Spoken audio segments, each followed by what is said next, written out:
하나님 오늘 저에게 주신 말씀은 마태복음 21장 23절에서 32절까지 말씀입니다. 우리 함께 한 목소리로 읽겠습니다. 예수께서 성전에 들어가 가르치실새 대제사장들과 백성의 장로들이 나와 이르되 내가 무슨 권위로 이런 일을 하느냐 또 누가 이 권위를 주었느냐. 예수께서 대답하시되 나도 한 말을 너에게 물으리니 너희가 대답하면 나도 무슨 권위로 이런 일을 하는지 이르리라. 요한의 세례가 어디로부터 왔느냐 하늘로부터냐 사람으로부터냐.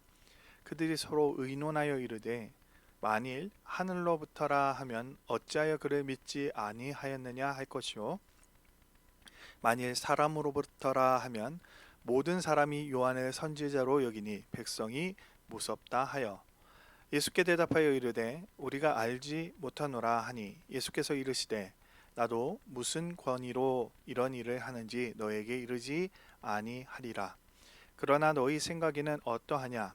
어떤 사람에게 두 아들이 있는데 맏 아들에게 가서 이르되 예 오늘 포도원에 가서 일하라 하니 대답하여 이르되 아버지 가겠나이다 하더니 가지 아니하고 둘째 아들에게 가서 또 그와 같이 말하니 대답하여 이르되 실소이다 하였다가 그 후에 뉘우치고 갔으니 그 둘 중에 누가 아버지의 뜻대로 하였느냐. 이르되 둘째 아들이니이다. 예수께서 그들에게 이르시되 내가 진실로 너희에게 이르노니 세리들과 창녀들이 너희보다 먼저 하나님의 나라에 들어가리라. 요한이 의의 도로 너희에게 왔거늘 너희는 그를 믿지 아니하였으되 세리와 창녀는 믿었으며 너희는 이것을 보고도 끝내 뉘우쳐 믿지 아니하였도다. 아멘. 오늘 말씀을 보면 예수님께서 성전에서 사람들을 가르치는 장면이 나옵니다. 이때 대제사장들이 묻습니다. 도대체 너는 무슨 권위로 성전에서 사람들을 가르치냐고 말이죠. 이 문제를 살펴보기 전에 먼저 우리는 볼 단어가 있습니다. 권위라는 단어입니다. 권위는 사회 구성원들이 널리 인정하는 그러한 영향력을 이야기하는 것입니다. 예를 들어 재판정에 들어가는 재판장을 바라보며 재판장을 바라보며 검사와 변호사는 고개를 숙여 인사를 합니다. 그 판사의 나이와 상관없이 그리고 그 사람의 됨됨이와 상관없이 그 재판관의 권위를 인정하는 그러한 모습을 보여주는 것이죠. 막스 베버에 따르면 세 가지 종류의 권위가 있다고 합니다.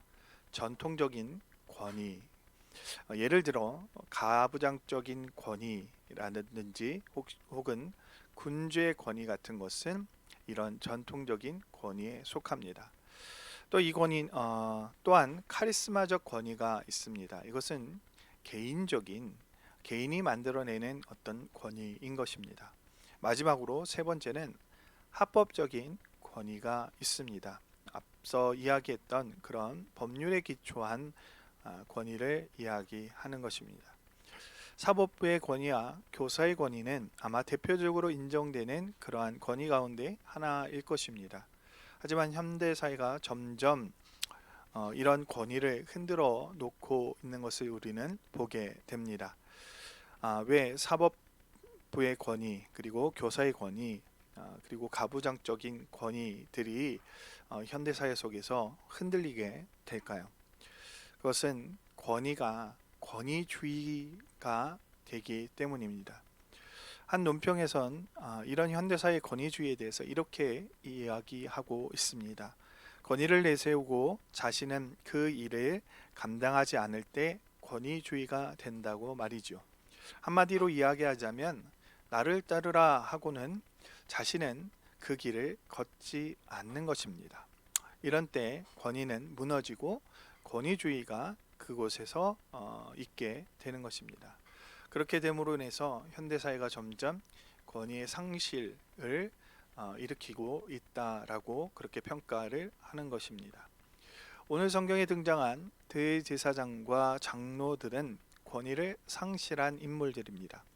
그들에게 이미 전통적으로 인정되는 그런 권위가 있었습니다. 합법적인 권위 또한 가지고 있었죠. 하지만 백성들이 인정하는 권위를 그들은 상실했습니다. 23절에 나온 그들의 질문에서 우리는 그들의 가진 권위에 대한 생각을 알 수 있습니다. 23절 후반부를 보면 예수님께 이런 질문을 하죠. 내가 무슨 권위로 이런 일을 하느냐? 또 누가 이 권위를 주었느냐? 그들이 생각하는 권위는 전통적인 권위 혹은 법률적인 권위를 이야기하는 것입니다. 그런 것을 중요하게 생각했던 것이죠.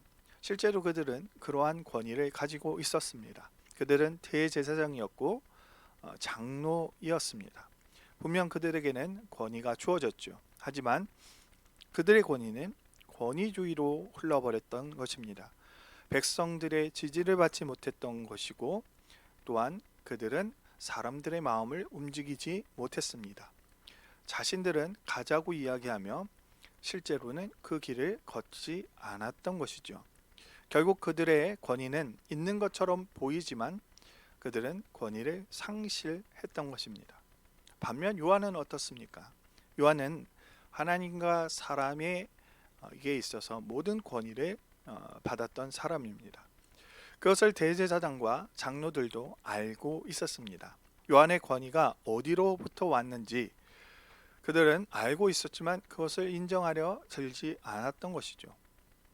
26절 말씀을 보면 이미 많은 사람들은 요한의 권위가 어디로부터 왔는지 사람들은 알고 있었습니다. 하늘로부터 온 것이라는 것을 알고 있었던 것이죠.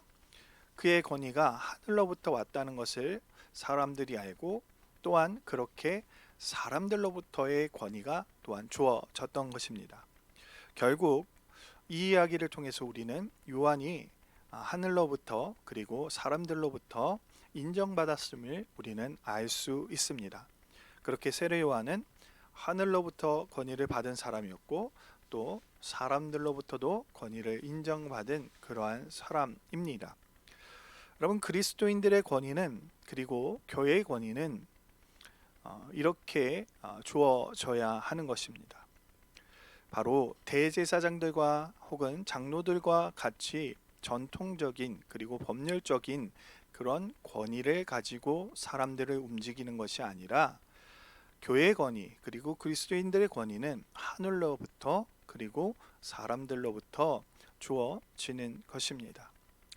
오늘 예수님은 그런 우리에게 정말 어떻게 하면 그렇게 하늘로부터 또한 사람들로부터 그런 권위를 인정받을 수 있는가에 대해서 우리에게 말씀해 주고 있습니다. 특별히 이 세상을 살아가며 현대를 살아가는 우리 현대의 그리스도인들, 현대의 교회들은 이 말씀을 올바르게 들어야 할 것입니다. 왜냐하면 세상은 지금 우리 그리스도인들을 그리고 교회의 권위를 잘 인정하고 있지 않기 때문입니다. 30절 말씀에서 우리는 그 방법을 찾을 수 있습니다. 둘째 아들의 이야기죠. 둘째 아들이 이렇게 말했습니다. 싫습니다. 아버지의 말을 거부한 것이죠. 하지만 그의 행동은 여기에서 끝나지 않았습니다. 말은 싫다고 하고 그 후에 뉘우치고 갔다라고 성경은 기록하고 있습니다. 그렇습니다. 권위의 상실은 하나님의 말씀을 거부하였을 때 필연적으로 찾아옵니다. 하지만 뉘우치면 얼마든지 그 권위를 회복할 수 있는 것입니다. 코로나 이후 시대를 살아가는 우리에게 가장 필요한 모습이라고 볼 수 있습니다. 뉘우치는 모습이 우리에게 필요합니다. 바로 회개하는 그러한 모습이 우리에게 필요한 것이죠. 특별히 우리는 사순절의 시간을 보내고 있습니다. 이 사순절의 시간 동안 여러분은 어떻게 살아가고 계십니까? 우리 아이들은 이 기간 동안 자신이 좋아하는 하나씩을 금식하며 지내는 것으로 알고 있습니다. 자신이 좋아하는 하나를 끊어내는 것이죠. 미디어를 금식하는 이들도 있고 게임을 금식하는 이들도 있습니다. 아마 이 새벽 예배를 드리는 성도님들 중에는 음식을 금식하는 이들도 있을 것입니다. 그러나 중요한 것은 금식이 아니라 이 시간 동안 우리가 뉘우쳐야 한다는 것이죠. 바로 회개를 해야 한다는 것입니다. 이러한 모습이 우리에게 가장 필요한 모습이죠. 이 사순절에 가장 어울리는 그리스도인들의 행위라는 것입니다. 특별히 코로나로 인해 우리의 삶이 멈춰 있는 이때 교회와 그리스도인들은 우리가 무엇을 잘못했는지를 바라봐야 합니다. 그렇게 될 때 우리는 이 세상에서 잃어버렸던 그 권위를 회복할 수 있는 것입니다. 세상은 그리스도인들과 교회가 무언가 다른 것을 기대합니다. 구별을 원하지요. 바로 하나님의 거룩함을 우리를 통해서 보기를 원했던 것입니다. 하지만 세상은 많은 부분에서 실망하고 있습니다. 이럴 때 우리가 해야 하는 것은 변명이 아니라 뉘우치는 행위입니다. 바로 오늘 주님께서 우리에게 알려주신 방법이지요. 그럴 때 우리가 상실했던 그러한 권위를 회복할 수 있는 것입니다. 하늘로부터 그 권위와 이 땅에서의 그 권위를 다 회복할 수 있는 것입니다. 대제사장과 장로들이 가졌던 그 전통적인 그리고 법률적인 그런 권위가 아니라 세례요한과 예수님이 가지셨던 하늘로부터의 권위와 사람들로부터의 권위를 회복해야 할 때인 것 같습니다. 그렇게 될 때 우리는 다시 한번 세상 가운데 온전히 빛과 소금의 사명을 감당할 수 있는 것입니다. 우리가 아무리 우리를 따르라고 나를 따르라고 이야기하더라도 우리가 그 길을 걷지 않는다면 세상은 우리를 정말 우리의 권위를 인정하지 않을 것입니다. 사랑하는 만나의 성도 여러분, 이 새벽 온전히 뉘우칠 수 있는 그러한 시간을 가지시기 바랍니다. 지금까지 우리의 모습이 권위주의적인 모습이었다면 그러한 모든 것을 내려놓으시기 바랍니다. 이 사회에서만이 아니라 우리의 가정 안에서 권위주의적인 그러한 모습을 가지고 있었다면 여러분 그 모습을 내려놓으시기 바랍니다. 그렇게 될 때 가정의 권위가 세워지게 되는 것입니다. 아버지의 권위, 어머니의 권위가 세워지게 되는 것이죠. 교회 안에서도 마찬가지입니다. 우리의 권위주의를 내려놓아야 합니다. 대제사장들과 장로들과 같이 자신의 권위를 내세우며 자신이 가지 않는 그 길에 따라오라고 이야기하는 것이 아니라 정말 먼저 내가 앞장서서 십자가를 짊어지고 나아갈 수 있는 그런 성도들이 될 때 교회에서의 권위가 회복될 줄 믿습니다. 마지막으로 여러분의 삶의 자리에서 권위주의적인 모든 모습을 내려놓으시기 바랍니다. 하나님의 그 말씀을 실천할 때 우리의 정말 그 말씀의 권위, 그 성령의 권위가 살아날 줄 믿습니다. 세상 사람들은 우리의 말을 통해서 우리를 따르는 것이 아니라 우리의 삶의 모습을 통해서 정말 예수 그리스도가 어떤 분이신지 알게 될 것입니다. 회개함으로 하늘이 주는 그 권위를 회복할 수 있는 귀한 하루 한날 되어지기를 간절히 축원합니다. 우리 함께 기도드리며 나아가겠습니다. 할렐루야. 사랑이 많으신 하나님 감사합니다. 권위의 상실의 시대를 살아가고 있습니다. 권위주의로 흘러버린 우리의 모습들을 회개합니다.